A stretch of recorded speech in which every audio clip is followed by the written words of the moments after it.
so bashful. He didn't even tell me. He actually met the governor here last weekend, and I just found out about it today. That's kind of silly. I posted that picture. Hey, Todd. There's Jerry. Hi, guys. And we got a caller on, too. I don't know who the caller is.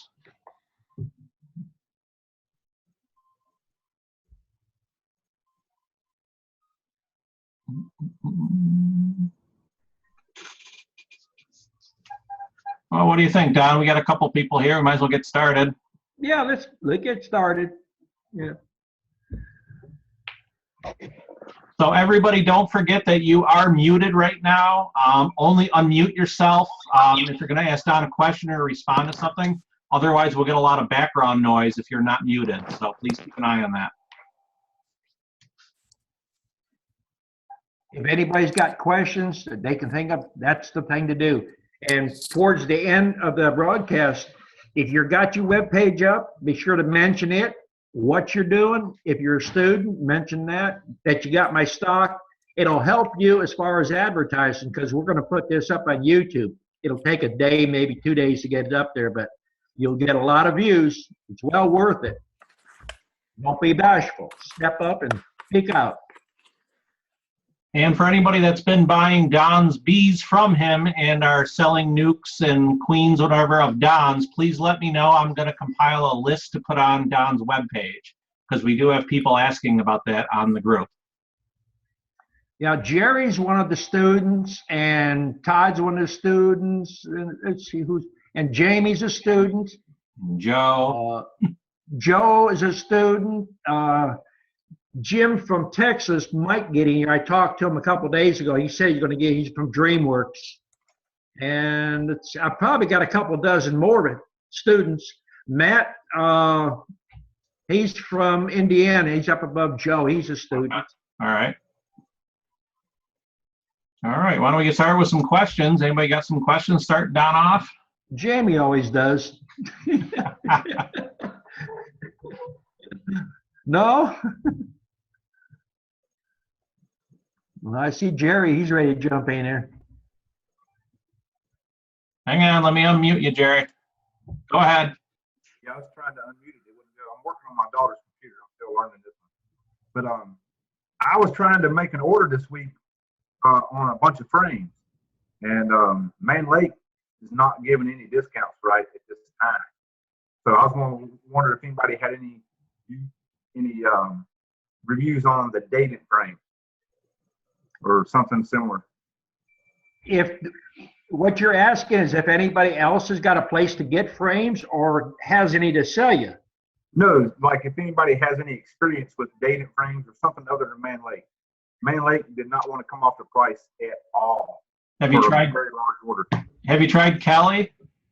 No, I haven't. I was going to use Man Lake because that's where Don told me I should go. But their prices are quite higher than everybody else. Well, here's what I found, and I bought frames for many years. I used to buy Kelly's frames probably 20-25 years ago, and when old man Kelly died, that whole business started sliding.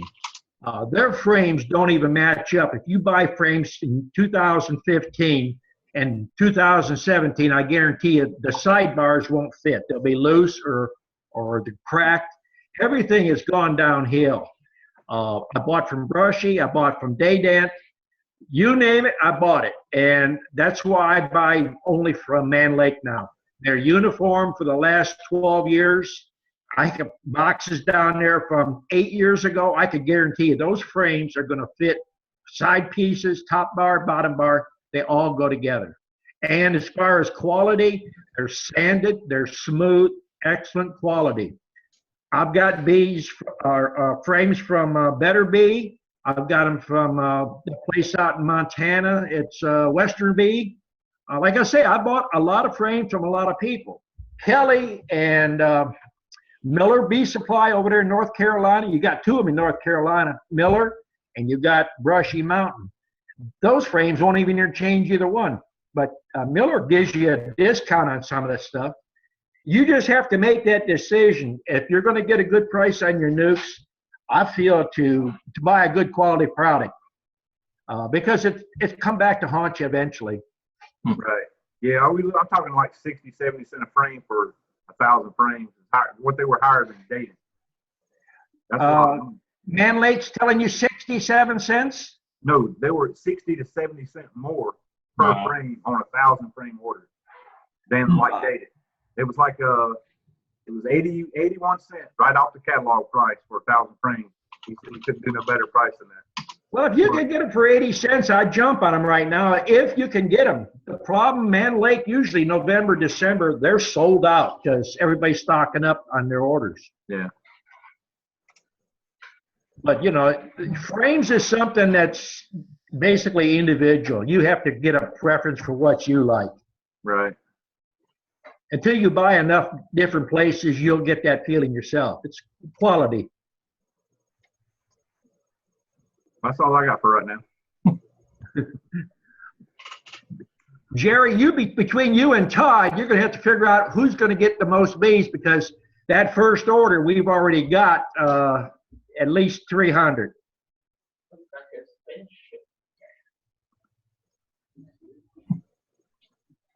All right. Todd sent me an email or a PM. He wanted a bunch of packages, and I know you mentioned you wanted 100 or maybe 200.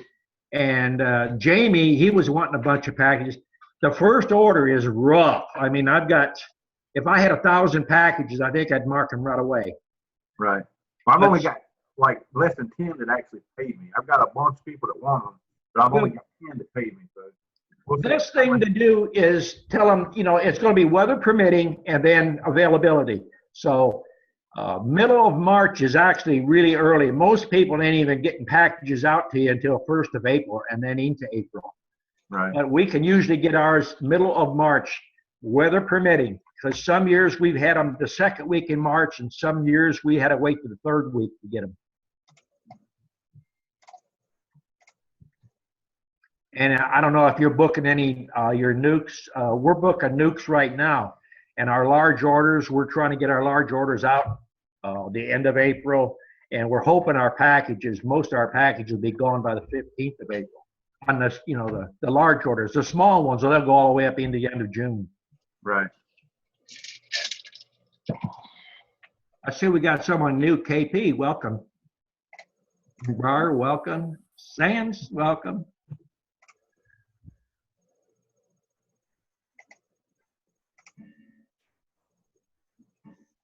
Nobody's got any questions? Everybody can't be bashful. I don't know if all my students have, the new students like Jerry and Todd, by mentioning on their webpage or even mentioning in emails on Facebook and that, having your name out as a student of me and having my stock, does it seem like it's getting your foot in the door pretty good? It has helped some. Like I said, I've got a bunch of people that are wanting packages, but no, I've only had a handful paid. So it's helping. Consider it's my first year of selling bees. Your first year of selling bees, I would suggest try to get at least 100% of your order, very minimal, half, and then you're going to have to figure out what you're comfortable with. We try to do, if it's my fault, we refund 100%. But if the customer decides last minute they got a better price, we charge them 10%, you know, for canceling the order. And I think that's more than fair. So it'd be between you and your customer what you feel. But I try to tell my students when the new students are starting to try to get the whole thing. That way you're covered because most of the new students don't have that much money for an outlay on a load of bees. Right. And the bees, most of the students will tell you they got picked bees up right here. You won't even have a quarter of a handful. If you put them in a cup, you wouldn't even have an eighth of a cup full of dead bees. Where other people, other package suppliers, you'll get an inch of dead bees in the bottom of the packages usually.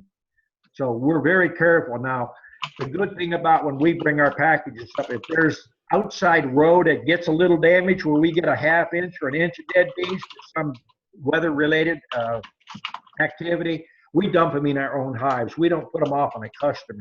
So that's something to think about too, how you haul your bees back to your operation. If you have damage, have enough boxes set up to where you can put them in yourself. It's just a good practice not to put that stuff off onto a customer. JP, looks like you're ready to ask something. Jump right on in there. I'll ask the question about when you start your splits in the spring. How many hives do you have? All I got now is just a double nuke. I'm starting this year. Well, for what you're doing, personally, for what you're doing, what I would do is just feed them real good, keep them crowded, and when you see queen cells, then make a split. But if you had quite a few hives, there's a different approach to it in the springtime. Right. Does that help you out any? Yeah. You know what a queen cell does look like? Yes, sir. Okay. Do you have wood and wax, or do you run plastic frames? No, wood and wax. Okay. If you run wood and wax, what I would do for one, if you have one box, I would build you 4 more nukes for it. Because if you have 3 or 4 cells in there, you could split that easily 3 to 4 times. Have more than what you know you need. Is that going to be at honey flow time or what? Well, when you get that nuke now, first thing in the spring, you already got a nuke now, right? Yes, sir. It's running. Mm-hmm. Okay, put the sugar to them. Where do you live? Spartanburg. Spartanburg? You're in a good area, I'll tell you. Start in February. You should have red maples blooming over there in mid-February. When you see pollen coming in, pour the feed to them, even with a honey flow. And as soon as those bees get crowded, they're going to make cells. See, most people, when the honey flow starts, they start throwing supers on. It goes back to my basic teaching. Bees only do 2 things, multiply and store honey. If they got room, they're store honey. If you keep them crowded, they make queen cells so they can subdivide. Easiest way to make splits. All right.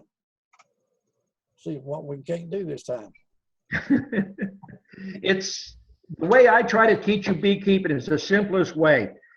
If you have a queen cell in there, you could take one of the outside frames of honey with some bees and put a queen cell with it. You got another hive. Most people try to tell you take a frame of brood, a frame of pollen, and a frame of honey. That's just wasting time. You can't make production that way. You use just 1 frame per 5 frame unit? That's the way we start. You don't need brood, okay? Remember, you don't need brood, open larva, if you have a sealed queen cell. That's all you need. Well, I've got some nukes ready to go. So, you know, I've been building this winter. Okay, I would put the sugar to them so that they build up good. And are you building your own boxes? Yes, sir. Okay. Are you running screen bottom boards? Solid. Okay. If you're running solids, you're good. Keep your hives up about knee high off the ground. That way you keep your moisture and stuff out. You should be good to go. That's about the way I got it. Okay. All right. Does anybody else got anybody you want to ask? Don, can you hear me? Sure, I hear you good. All right. I spoke with you the other day. I'm the one out of Northern California. Uh-huh. First off, Robert? yeah, Robert. Right. I appreciate the donation. Hey, thank you so much for taking the time to talk with me. No Not a lot of problem. people do that. First off, let me say I went through. I removed all the screen bottom boards. The only hives that I that were dying were the ones with the screen bottom boards. Right. So I switched those out. I had one that was a 10 frame that maybe had a couple handfuls of bees left in it. So I moved it into a queen castle, basically like a 2-frame queen castle.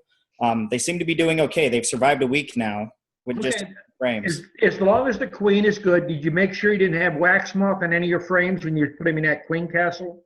I did not. I didn't see any eggs or anything like that, and nothing was obvious that I could tell. There was no webbing.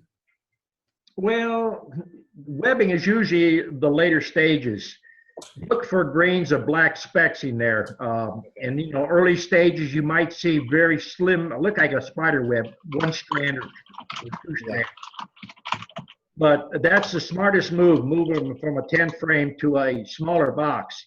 Now, do you have an extra hive somewhere? Yeah, I have.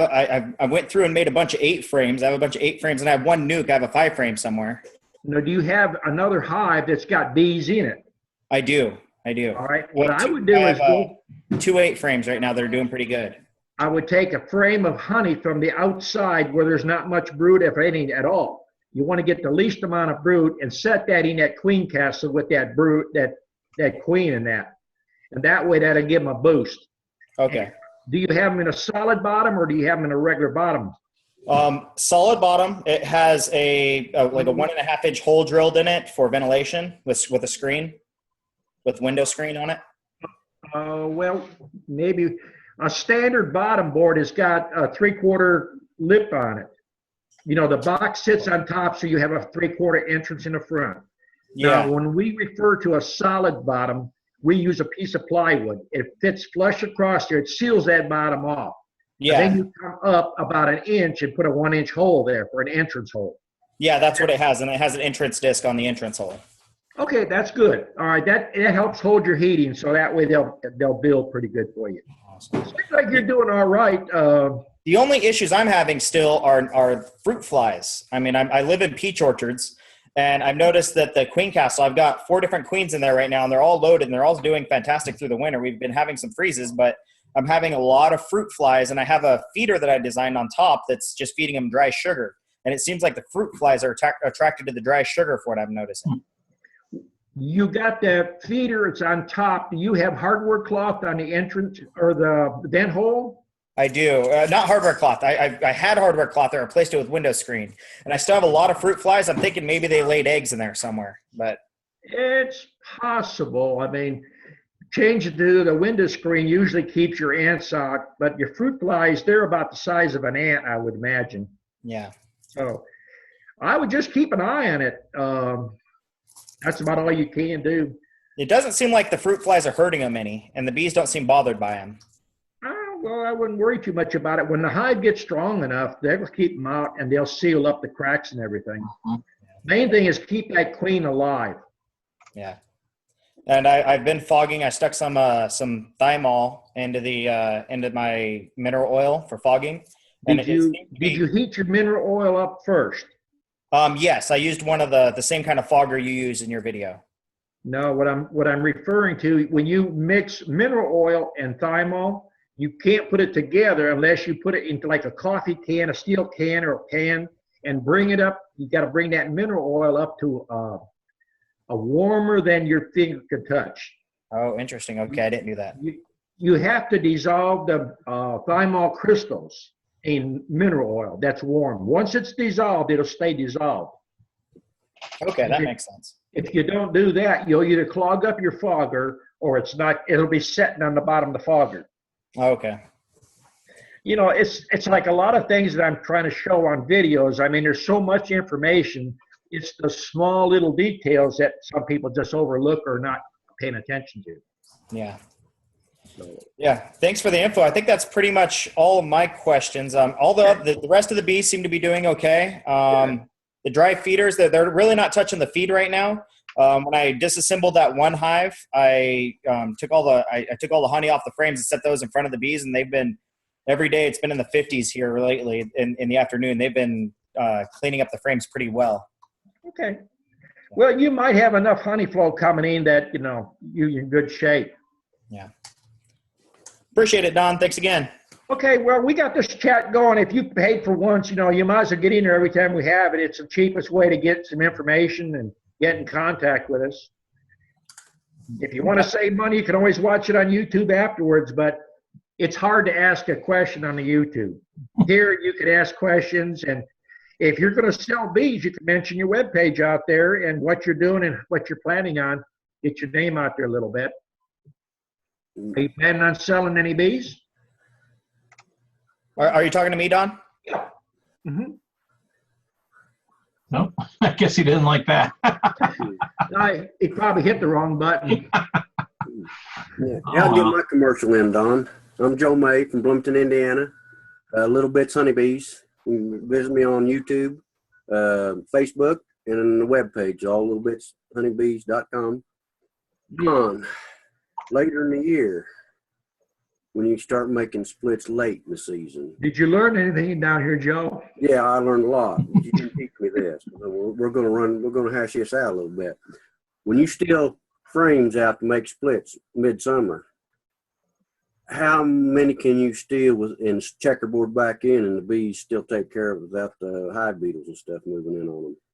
I would be very careful making splits after September until you've got about 2 to 3 years under your belt and see what the weather is going to do. But most people, if you stay with 3 to 4 frames, you'll be fairly safe. You can't do those 1-frame splits that late because you just don't have enough bees. No, yeah, I understand that part of it. I got that part covered. I'm talking about when I steal the frames out of the big hives, like 8 double deep 8 frames. How late can you steal them? Well, do you need to cut back and just maybe steal 1 or 2 frames instead? A lot of times I'll steal 8 frames out of there and checkerboard them back in. That don't work. Well, if you got a honey flow on or you're feeding them good, they'll do it. We pull frames out of an 8-frame hive to build nukes out in October, mid-October, even late October. This year we was doing it late October. Every year is going to be different, you know. Yeah, but you're not putting drawed frames back in there. You're putting starter strips.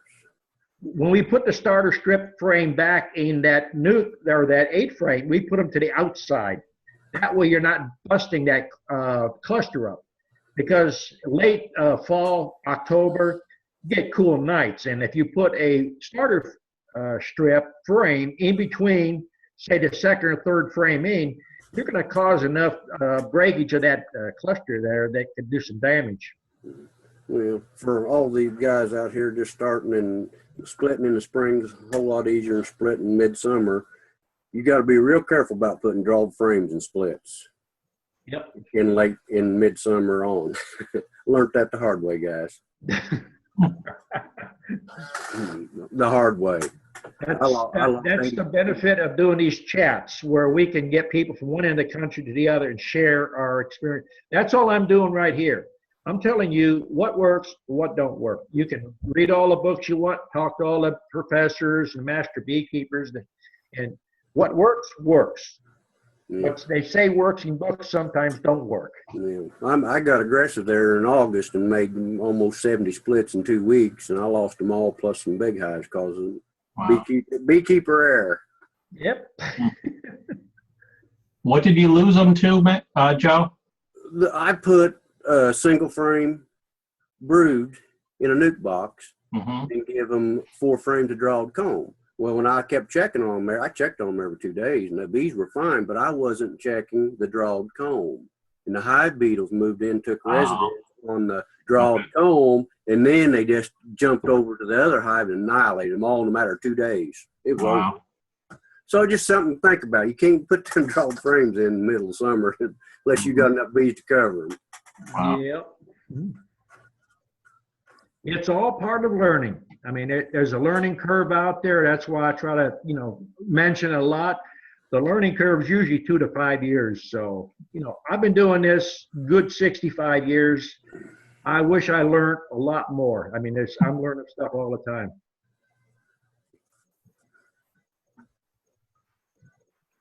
Welcome back, Robert.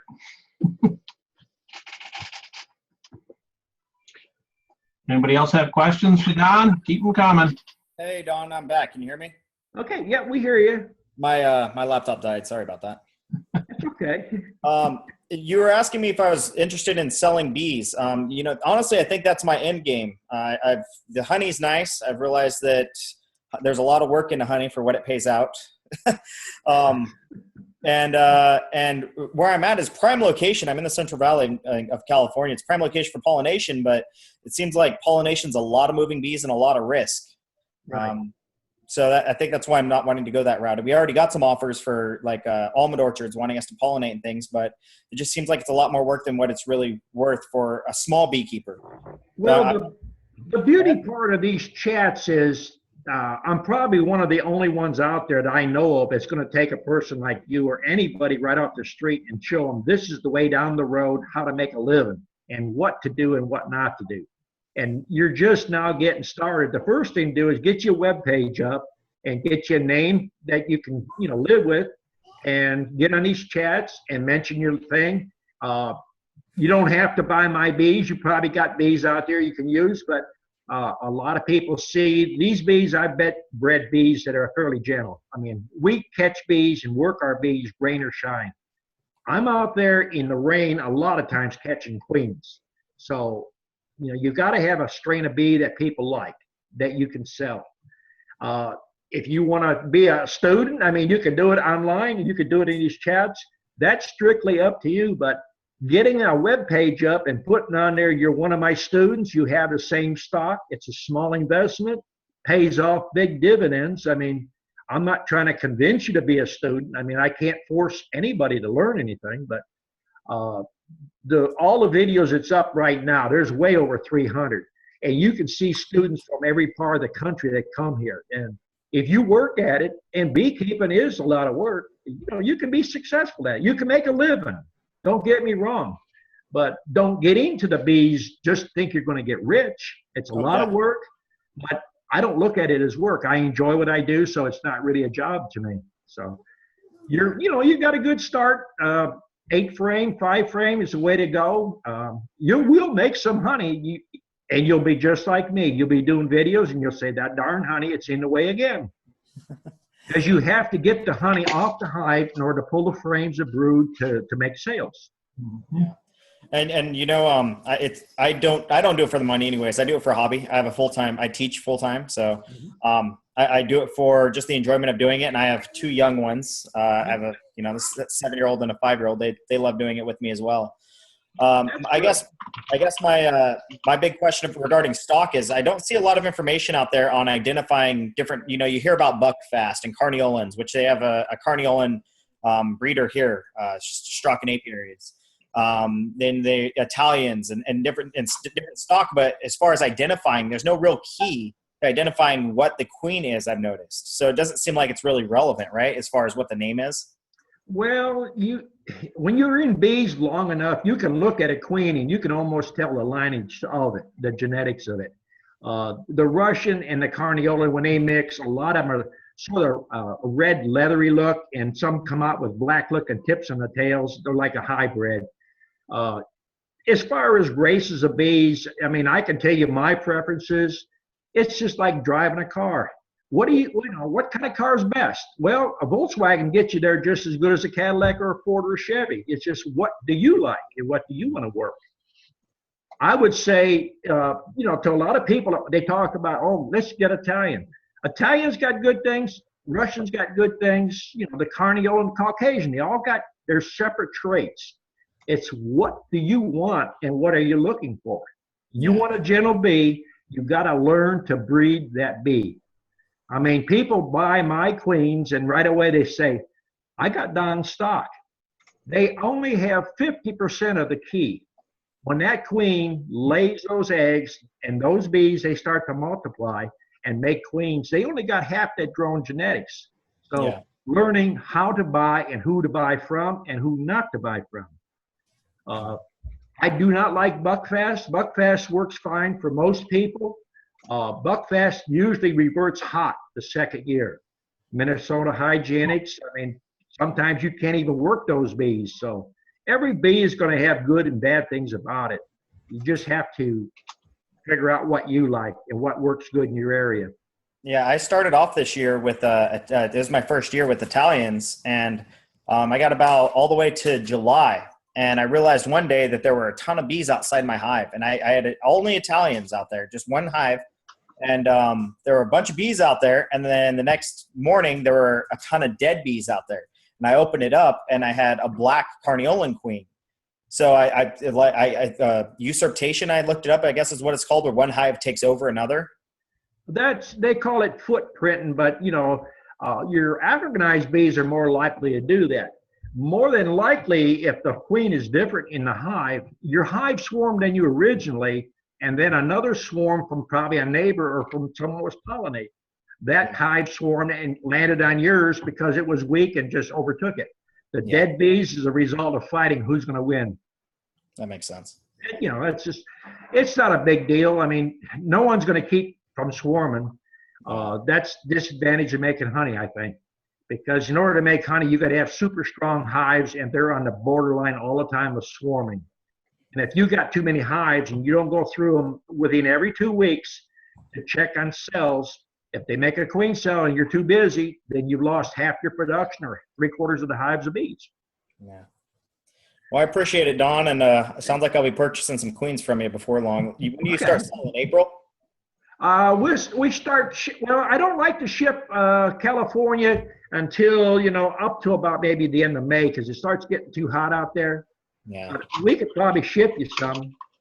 I don't like shipping west of Mississippi because sometimes they might be in 10 different trucks banged around and they leave here in good condition and might not get there, in the best of conditions. So it's a chance you have to be willing to take. Well, who knows? Maybe I'll get a chance to roll out there to Georgia sometime. You never know. My oldest wants to say hi real quick. Hey, you're going to be a beekeeper, eh? I'm already. You're already a beekeeper? What's your first name? Kelton. Joseph. That's good. All right. Thanks, Don. Appreciate it. Okay. All right. That's what we like to see is young beekeepers. Another smiley face. Don, what's your thoughts on standard bottom board on mating nukes?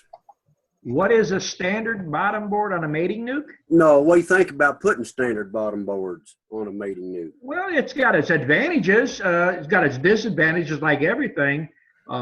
Stephen actually was talking about that. We're going down and buy a whole bunk of 1x12s, all field-dried wood, because he can't wait on the wood from the sawmill. So we're going to buy enough to do a couple hundred nukes. I like the solid bottom, piece of plywood on the bottom with a 1-inch hole with one frame splits. They're good up to about, say May, the end of May. And then by then, if you're not treating with oxalic acid, you're going to start getting the mites that are going to start taking over. Unless you're pulling out all the frames, 2 here, back and get another one and keep, changing out them frames, keep your mites under control. But when you have a standard regular bottom, you could slide that vaporizer in there. It makes the difference between having bees and not having bees. Yeah. Well, the problem I have with the mini mating nukes with the whole solid bottom board, mounted on there and that 1-inch hole above is you can't keep the hive clean. The bees can't keep them clean very well. Well, that's the disadvantage. I mean, like I'm trying to say all the time through these things, all through beekeeping, no matter what you're talking about, frame building or anything, everything's got a plus and a minus to it. You have to kind of work with what you got, and everything's going to have something you have to adjust to. I mean, there's some people that don't like to work a hive that is an 8-frame hive with 6 frames in it. And some people got to have all the frames in it all the time, but everything's got a purpose. Everything's got a time and place. They're gonna have trouble coming to your yard and working full of hives, then, ain't they? Well, I mean, people ask a lot of questions, and sometimes they think it's stupid. And one guy says, "Well, how come you got your hives spaced this way and spaced that way?"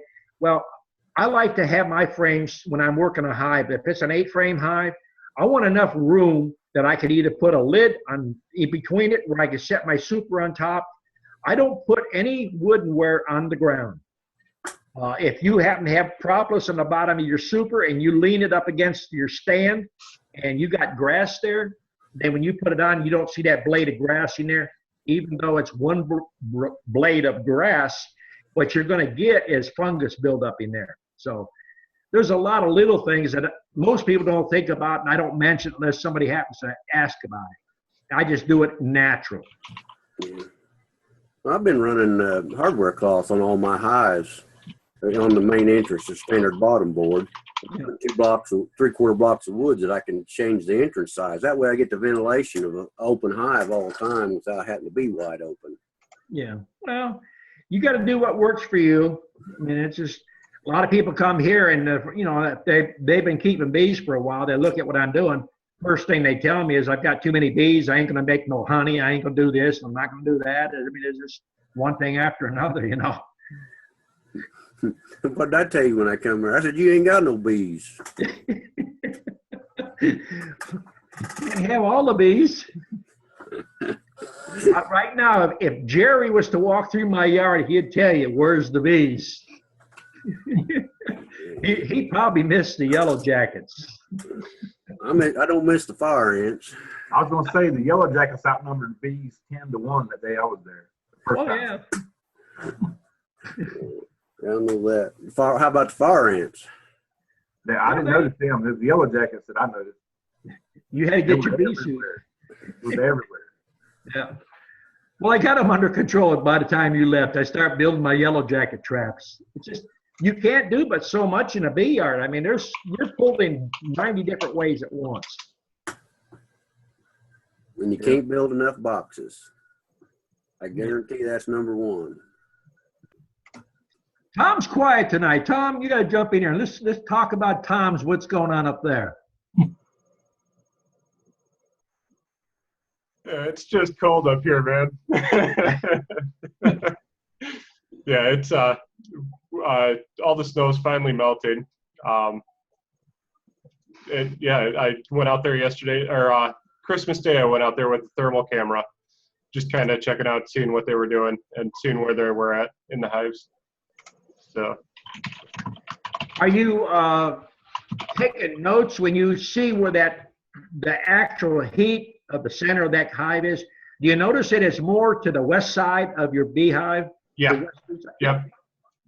See, those are the basic things that I'm teaching at the bee club up, or the bee school here, is I get people that they claim that they got experience, and we go out there and I say, all right, lift the back of the hive up and tell me what side the honey's on. And they say, well, I don't know. And I tell them, say, well, lift up one side sideways and just lift it up an inch, and then lift the other side. Tell me which is the heaviest side. Right. Or where the brood is at. And they'll tell me, well, where their brood's at. I said, well, where's the sun at? And they'll reach up or point up. You know, I said, all right, makes sense now. You know, the honey's going to be on the east side of the hive, and the brood's going to be on the west side for the afternoon sun. Keep brood warm.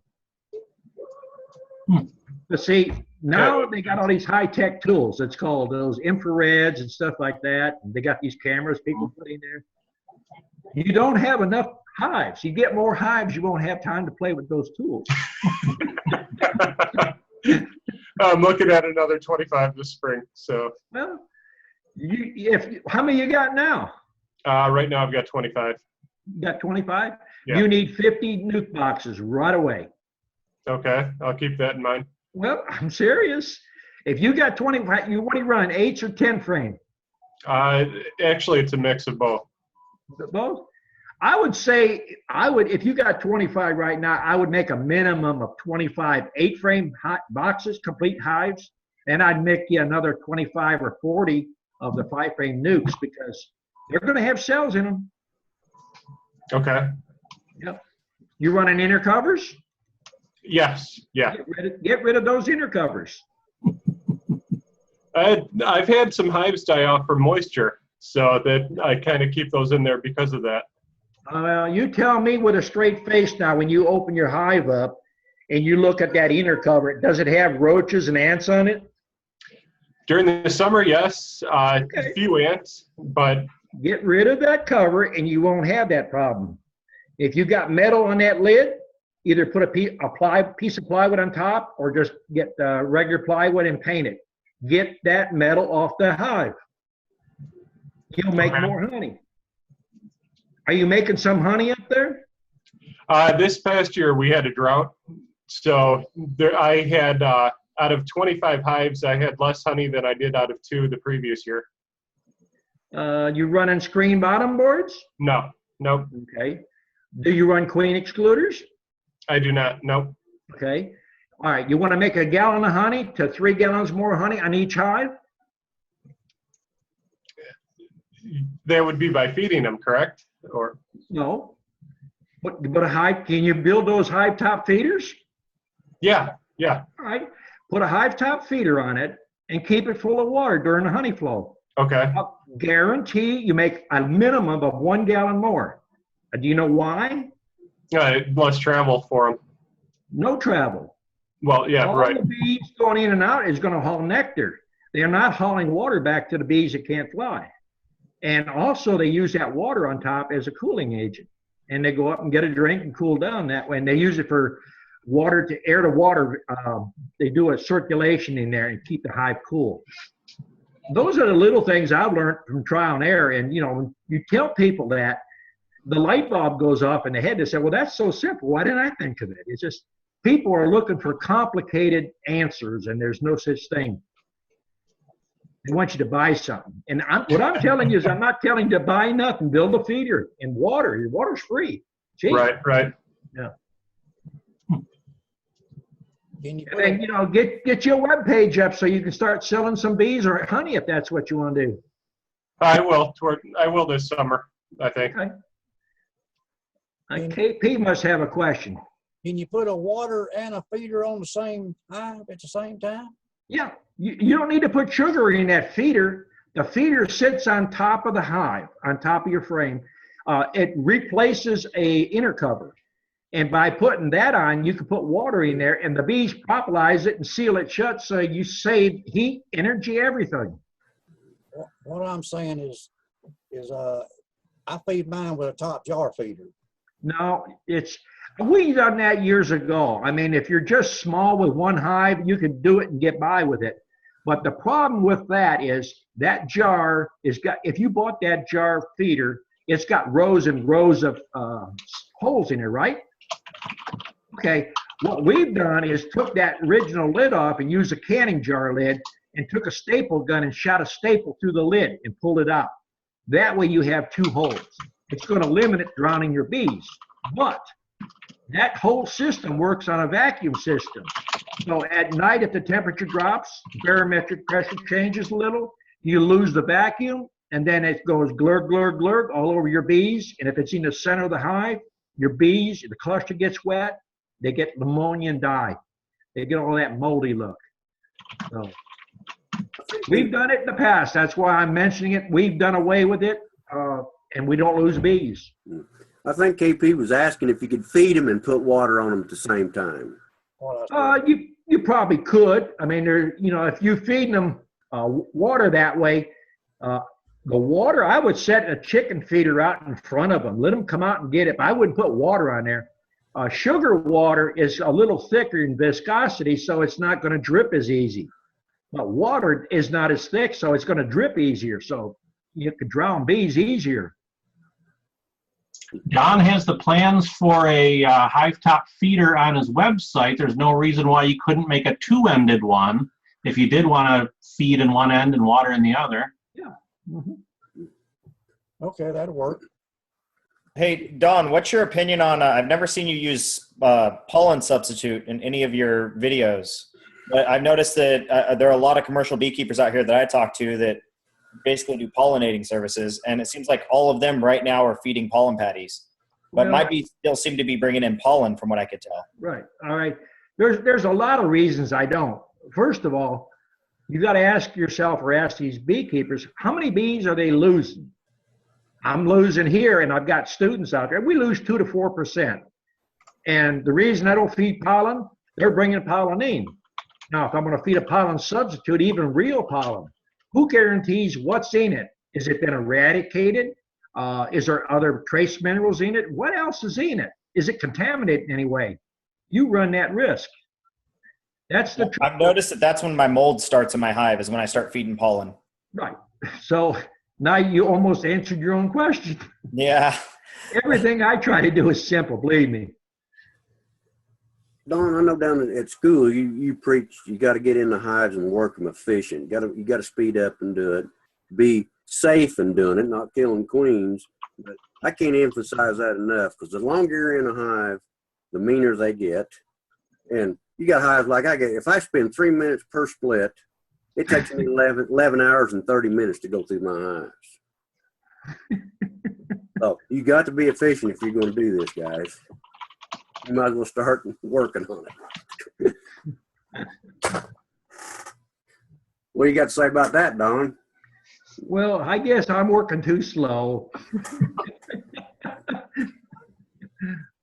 Hey, Joe. To that comment, and to add to your comment earlier about the bottom boards, I've seen some people out here going away from entrances underneath the hive and going to just entrance discs with a hole in the front, and that's what I've started doing. And you're right, the bees don't clean it up as much from what I've noticed, but it seems like it's much easier and more efficient, especially when building equipment. I just use a straight piece of plywood on the bottom. Yeah. That's what a lot of these guys that seem like they're hauling around on pallets these days out here, that's what they're doing, is just straight plywood on the pallet, and they just throw the hives on there with pallet clips. There's got to be a happy medium between a backyard beekeeper with 2 to 5, maybe a dozen hives, to a commercial beekeeper. Commercial beekeepers are doing things in such masses, they don't care about bees. They're looking at the bottom line, what's the most efficient way of doing something. When you're just a small-time person going, you have to watch. Losing 1 hive or 2 makes a bigger difference than a commercial guy losing 200 hives. You know, he just shrugs his shoulder. That's the cost of doing business. But usually, losing a hive, it's usually something the beekeeper's done, either from what they've done or it's neglect of doing something. And that's where the biggest problem is. People deal with their grandfather or their father that says, well, we work our hives twice a year. You know, we pull the honey off twice a year. I mean, yeah, that worked good in the 70s and 80s, but everything has changed. If you're not working and maintaining a hive, it's going to leave on you. It's going to get mites. You've got to watch, see what's going on. You know, and I've had people email me or even talk to me on the phone and say, well, if you're working your hive too much, it's not good on the bees. I work my boxes out here. I mean, my boxes, basically each hive every day. And sometimes those 5-frame boxes that's got 2 frames in there, we're in them 4 times a day. We're checking for cells, see if they're hatching that. Mine seemed like they got calmer the more I started working them. Well, they do to some point, you know.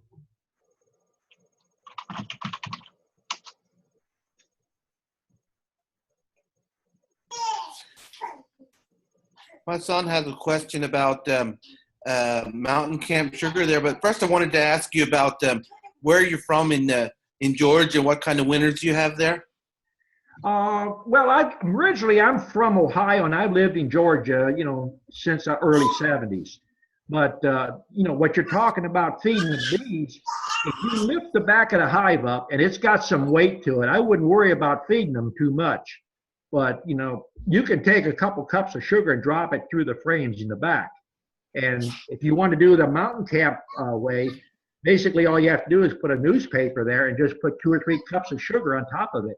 And the moisture coming up from the bees will moisten it enough the bees can get to it. It's only a starvation preventative, basically. Your hive should have enough weight to it going into the winter. And by October, if you're not checking your hive to see if it's got enough weight to it, then you need to feed them at that time. Yeah, we had a couple of them that were a little bit weak when they went into the winter there. Like 8-frame boxes there. We had some of them that barely had 2 8-frame boxes there, some of the later splits. Well, you know what I usually do is in September, anything that's an 8-frame double deep, I make 2 to 5 frame or 2 to 5 splits off of it. I break them down to minimal 5-frame singles or 8-frame singles, and they go through the winter a whole lot better. Now, if you've got more hives and if you've got honey in the house that is your own honey, what you can do is take a honey bear and put honey in it, pull out a frame and turn a frame that's got open cells in it and squirt some honey in it. Just hold it sideways and let the honey run down the cells, because those cells are drawn out at an angle. The honey won't run out of it. Don't dilute your honey. Just use pure honey and then stick it back in the hive. That's another way to prevent, you know, starvation. There's a lot of ways to work that there. Okay, thanks. Whereabouts do you live? South Central Pennsylvania. Okay, well, I grew, you know, up by Cleveland, Ohio, which is right. You get all that lake effects there. Right where you live, a single-story hive would go through the winter much better than a double deep. It's just contrary to what most people are telling you. If you put make them into a single story with a high top feeder, you have the option to add some honey back to them during the winter. It's like if you've got a 2-story house, you block those rooms off upstairs to hold the heat down because you're not using them. And by putting that high top feeder on there, you hold the heat down. That way you use less honey to heat that hive. The bees eat honey to stay warm and to survive. They create heat that way. So they don't go through their resources as fast. It's just common sense that people are not thinking about. Michael Palmer is a good example. He used to run a lot of double deeps with a super on it. He went to all single stories, and he has high top feeders on there. And he's even running high frame nukes up there. And he's up there in Vermont, I guess, with Kirk Webster. There's a lot of things that people are adapting that I've been doing for years because it's contrary to what a lot of people have told you for the years, over the years. You got to look at your end result. I mean, how many people's losing half their hives and how many people's losing 2 and 3? It's just, you got to go by the numbers.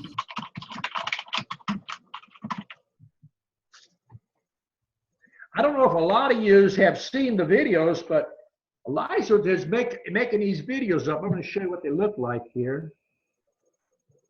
Get my picture up here. How do I get mine up here? Eliza is showing. How do I get my stuff? Can you see it? Yeah, we can see it. Okay. It's 2 DVDs. Got a lot of the stuff that we put up on it. It got a bunch of tricks. Good reference library. And hopefully we're going to put out the 2nd edition in the summertime. And it's a good thing. I mean, buy 2 or 3 of them. They're cheap. I give a couple to a new beekeeper. He'll love you for it. And you have a lot of my tips on there. You can refer to them at any time. A lot of people like hard copies of what we do. And the price is on the webpage. You can go to DixieBeeSupply.com and order them right through there. Or you can contact Elijah through Facebook. We have 2 people calling in by phone. I haven't heard from them yet. If they want to pitch in, if you guys can hear me, you have to unmute your phones if you want to ask a question. Sam's there. I can see Sam's. You got a question?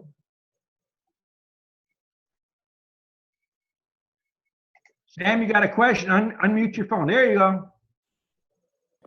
Yeah, hey Don, I'm up in Central PA also. Been watching your videos for a long time. Really appreciate it. A lot of good information that you put out there for us. I've only got 5 hives going right here now. It was 60 degrees here 4 days ago, and all 5 hives were flying, but they're really light, so I'm probably going to have to feed them come springtime. Probably going to use the sugar method on top. Yeah, are you running supers on them? Are you running single story or are you running the high boxes on top? The 8 frames, 2 of the 8 frames are double deep with a super on, and then one's just a single and a super, and they all have your hive top feeder on them. So okay, I would definitely take the super off. Wait till they're flying the next day when it gets warm. Go out there. If there's no bees in that super, get it off definitely. If you got some honey in it, I would just put the honey in your garage or put it in your freezer and just use it to make splits. Keep that heat down. And lift the back of the hive up. Lift it up about 1 inch. If it feels heavy, then don't worry about feeding them. If you think they're a little light, 8 frame, double deep, you should be feeling about 100 pounds in there this time of the year. Yeah, they're not near that heavy. That's why I left the supers on there, because the supers were full of honey. Well, if you got that much cubic inches in there, it takes much more honey to generate the heat. So you're actually eating faster than they can produce the heat. It's just like a big house and a small house. You know, with the small house, it's going to heat up a lot quicker. What I would do is pull that super off.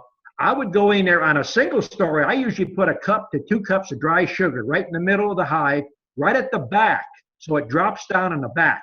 And don't worry about what stays on the top bars and don't. But since you're running double deeps, I would do 3 cups full of dry sugar. Right. If you don't want it to go out the front, you could put the newspaper on it, but on a double deep, In Pennsylvania, they're going to be clustered up when it gets colder, and they're not going to break cluster to come, to the bottom of that hive. They might not even come to the top. You could take and put a couple small holes in that newspaper and put a couple cups on top of the newspaper and hope for the best. Dropping the sugar through the back, we do it here a lot when the hives get weak, and they seem to do good. All right, sounds good.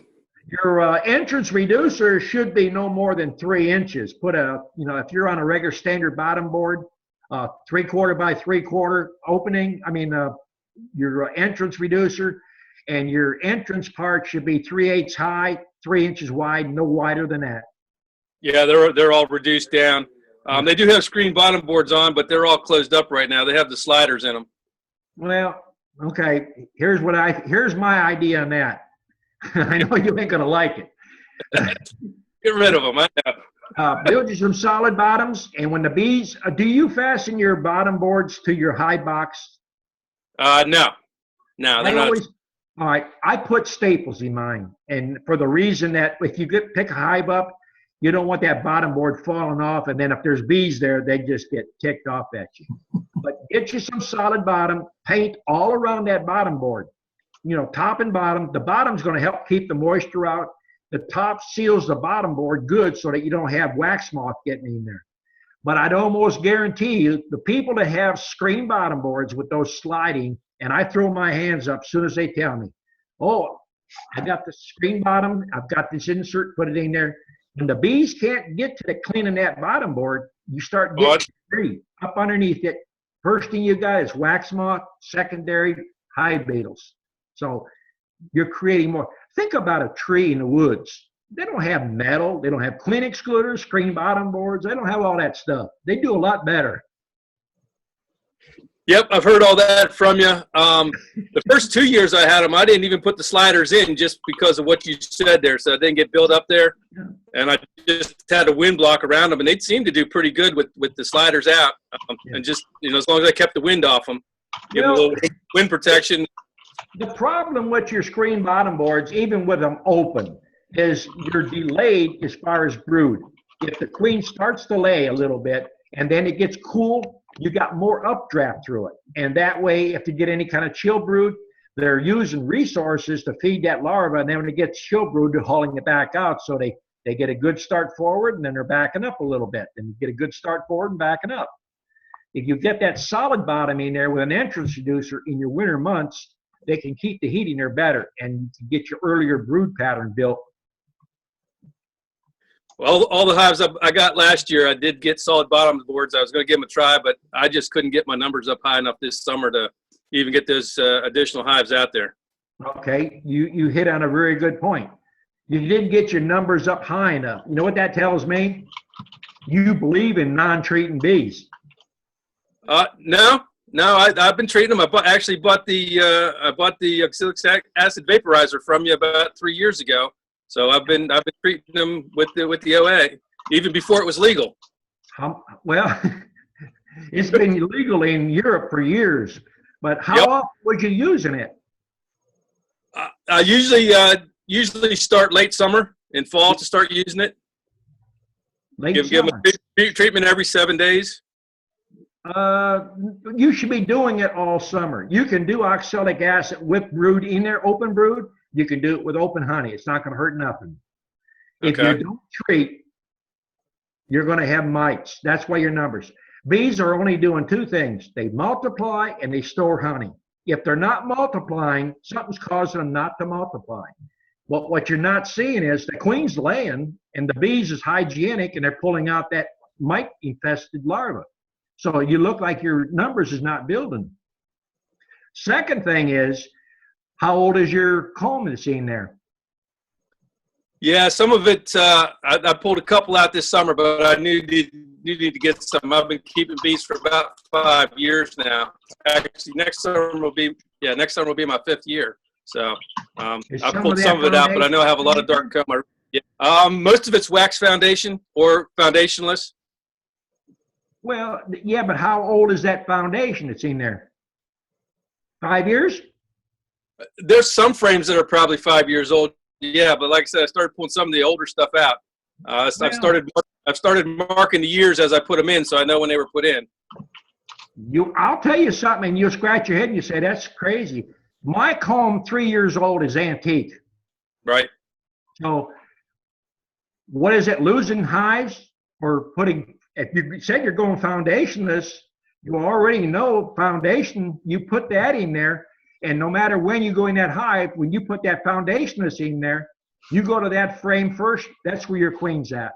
Now she's telling you, she likes that new comb. So the older comb is got buildup of chemicals and stuff in there that they picked up. Right. That's why if you sell a lot of nukes, you're changing out your foundation automatically. I would not run comb 5 years old, believe me. Yeah, no, like I said, most of what I've been pulling out, and I have been selling nukes, so I've been selling a lot of that older comb too. I don't really like doing that. I know, especially for new beekeepers, that doesn't help them get going either if they've got old combs. So. Well, if you're selling nukes and you're going to sell queens and stuff, first thing to do is get you up a web page.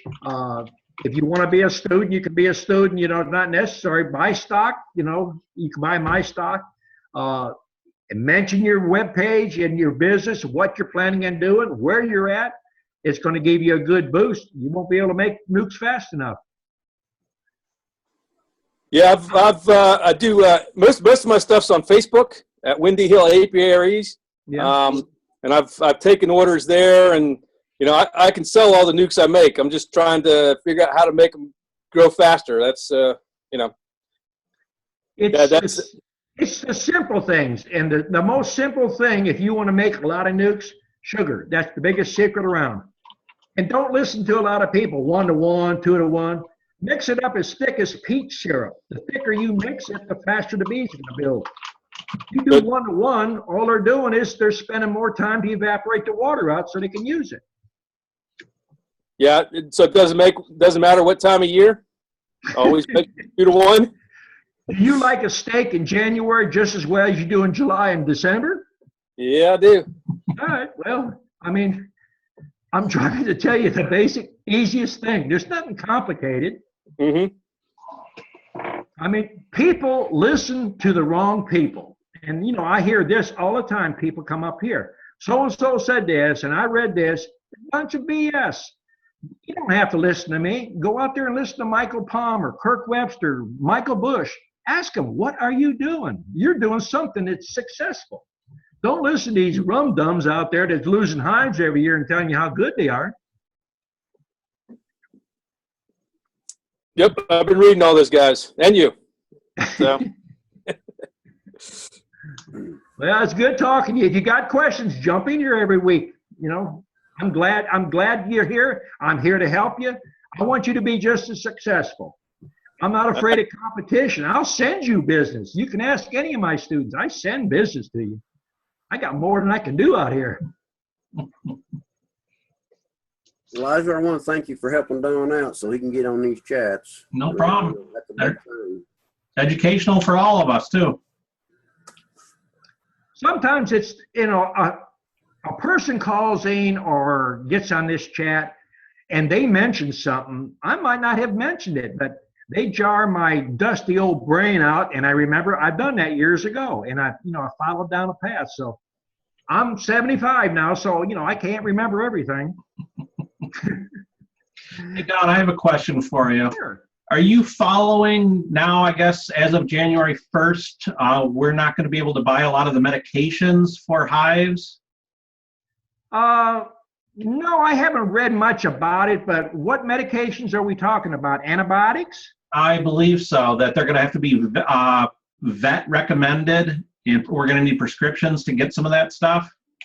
That I haven't heard, but we feed tea tree oil, and I don't know if you're familiar with essential oils. Mm-hmm. Tea tree oil, we use it in the summer, we use it in the spring for buildup, and we use it in the fall going through the winter. So it's basically antibacterial, antifungal.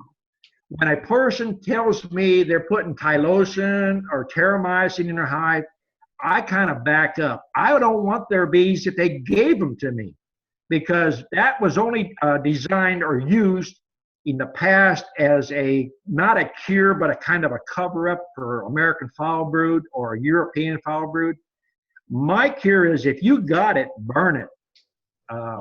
I talked to an old beekeeper many years ago, and they claimed that the spores live in that wood from American foul brood 80 years. Now, I'm not a scientist, but I personally have only seen American foul brood about 20, 25 years ago in a remote place where the guy, he worked his bees maybe once a year, and it just stuck. The bees get into things that we would get into. They're like kids sometimes to get into trouble for you. But, you know, as far as essence oils, you could do about anything that chemicals can do.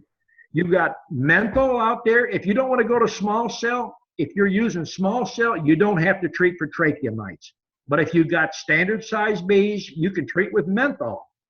Menthol is good for trachea mites. If you've got varroa mites, thymol.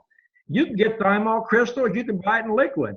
We use thymol in the fogger on those mini nukes because if you get a high buildup of mites, it's a good knockdown. Wintergreen or spearmint in a fogger, it works good as a knockdown of mites. Not as effective as menthol, but you know, you use what you got. Do you still get your oils from Loran? I buy mine from Loran because I've been buying them for years. In fact, I don't like to recommend people, but I've told a lot of people, just tell them you're a beekeeper. They'll give you a discount. Okay. There's other people out there that's selling oils. Loran oil usually gives me at least a 10% discount, and I'm buying my oils, my spearmint, my wintergreen, my tea tree. I buy them in gallons. Okay. Wow. So, you know, there's a different way to look at everything. You know, people that's losing 20% of their hives, how much is one hive worth? Right. Yeah. A gallon of tea tree oil is $450. We run 2 to 4% average loss of bees. Our biggest thing is CCD here. We have that bad. You know what that is? Yep. That's not collapse disorder. At Don's place, it's cash, collect, and deliver.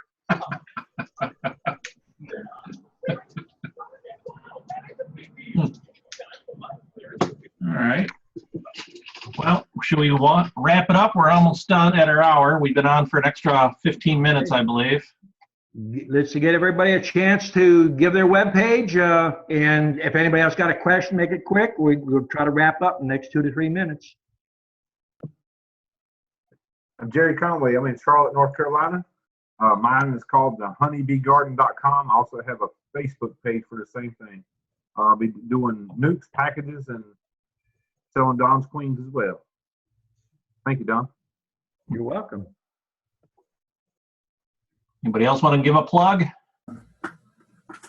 Not a plug, but here's a easy way to make a ladder.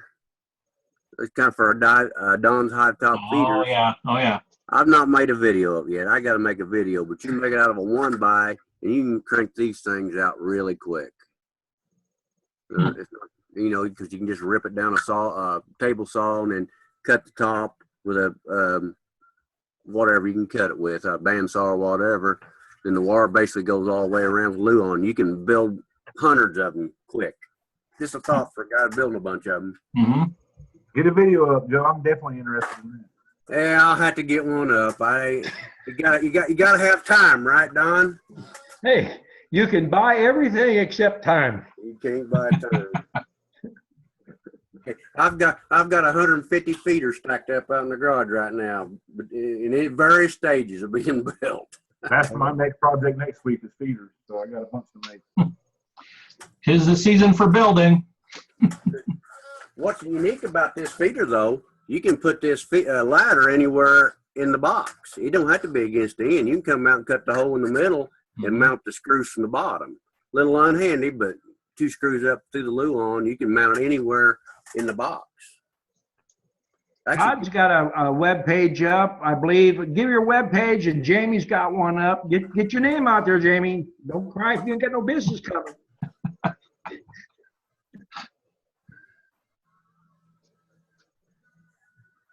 No more plugs, that it? Having trouble unmuting the mic. There you go. You guys read that? ForkMountainBees.com. Yep, ForkMountainBees.com, and I'm in Skyline, Alabama, up here in North Alabama, and we've got nukes for sale, and also we're going to have a couple of beginners classes that I'm doing and putting together. So, nice. if anybody wants to get up and going, it's close. Give me a call, and we'll help you get started. So, Are you a student? Did you learn anything? I'm one of Don's students, and I have learned a whole lot, and I have enjoyed the journey. It's been very good. I've met a lot of very good people. I've talked with a lot of great people on the phone, and I want to encourage you guys, try to start reaching out to people around you. If you've got knowledge, try to help them, because there's a lot of people out there that they would like to keep bees, but they don't know who to ask. They don't know who to talk to. And there was one guy talking about he didn't have anybody near him to help him, and everything. But we've got people around us that want to learn how to keep bees, and we need to do what we can to help them learn. So, and help them get started in it. So, Jamie, have you found out, you talked to a lot of my students, are they successful? The ones that I've talked to have been fairly successful, very successful, yes. For $500, where do you go and get yourself set up in business and have a whole man kick you in the butt and send you business? Have I sent you business? Yes, you have, Don. You've done a great job with that, and I appreciate it. We have been getting everything together here, and I'm going to tell, if you get a chance to go to Don's, if you can only go for a day, it's worth the trip. Just even a day, it's worth the trip. So you'll learn more than you think. You'll carry home more than you thought you would. So, but thanks for the chat, guys. I really appreciate it. So thanks for everything you guys are doing. Hope you guys all have a great new year. I'm looking forward to it. Well, Sunday I'm an old man now. I got one more year going. That's my birthday. That's another reason we're not doing a chat. Is Monique going to take you out for your supper? She don't let me drink no more. Oh, hey, for you guys that don't know, Monique tries to keep him straight, but there's not much hope. She needs all the help she can get. That's a full-time job. It is. Nice.